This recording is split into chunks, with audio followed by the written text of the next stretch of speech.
প্রথম কালবৈশাখ। আরিফা ইয়াসমিন। খোলা বারান্দার সাদা রঙের বিশাল একটা ঘর, দোতলায়, পাশ ভরা গাছে, কাঁঠাল, মেহগনি, দূরে পুকুর, বাড়ির সীমানা আকাশে আঁকছে ঝাঁক কবুতর। ঘর ভর্তি বই, একটা কাঠের টেবিল, আরাম কেদারা, ছোট্ট বেতের মোড়া,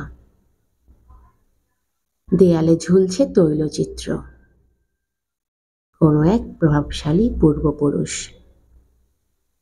লণ্ঠন, ছাদে বৈদ্যুতিক পাখা, আর সে ঘরের সর্বত্র ছড়িয়ে থাকা পদ্ম নামের এক বাড়ন্ত বাগান বিলাস। নতুন মলাটের ছোট্ট সুখী উপন্যাস।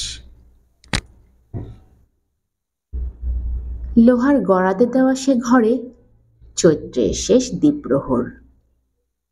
মোটা পাড়ে আট পৌড়ে লম্বা আঁচলের কলাপাতা শাড়িতে পদ্মের মন কেন্দ্রীভূত জীবনানন্দে। আকাশের রং যেমন তেমনি, নিস্তব্ধ চারদিক। এরই মাঝে হঠাৎ দমকা হাওয়া, হাত থেকে ছুটে যাওয়া কবিতা। আকাশে ছুটোছুটি করা মেঘ, আর সাদা রঙের বিশাল ঘরে বাগান বিলাসের ষোড়শী কন্যার জীবনের প্রথম ঝড়ো হাওয়া। উদ্ভ্রান্ত দ্বীপ্রহরে পদ্মের মোটা পাড়ের কলাপাতা আঁচলের আচমকা খসে যাওয়া। দেয়াল থেকে চোখ পাকিয়ে শাসাচ্ছে প্রভাবশালী পূর্বপুরুষ। বাঁক পেয়েছে মেহগনি গাছ, ঝাঁক কবুতর, বেতের মোড়া, টেবিল, এমনকি লণ্ঠনও। দমকা হাওয়া কখনো সখনো টানা বারান্দা, গড়াদের জানলা পেরিয়ে ঘরেও প্রবেশ করে। পদ্ম, মনের রাশ ধরো। বাড়ন্ত বাগান বিলাস তখন হাওয়ায় গাইছে, উড়ছে, কলকল, পথ।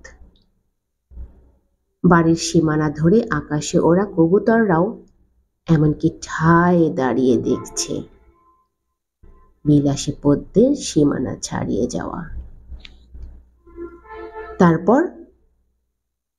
তারপর যা তাই, দমকা হাওয়ার তেমনি হঠাৎ উধাও। মেঝেতে গড়াগড়ি খাচ্ছে জীবনানন্দের খোলা পাতা।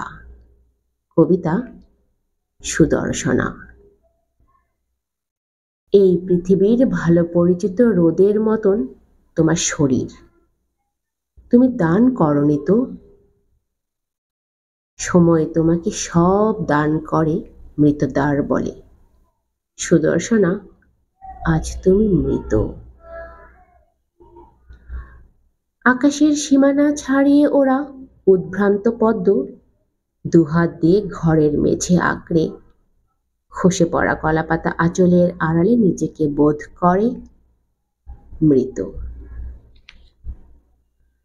লোহার গড়াতে দেওয়া ঘরে চৈত্রের শেষ রাত্রি। খোলা বারান্দার সাদা রঙের বিশাল ঘর ভর্তি বই, একটা কাঠের টেবিল, আরাম কেদারা, ছোট্ট বেতের মোড়া, সর্বত্র ছড়িয়ে থাকা পদ্ম নামের এক মৃতপ্রায় বাগান বিলাস। সব যা তাই আছে।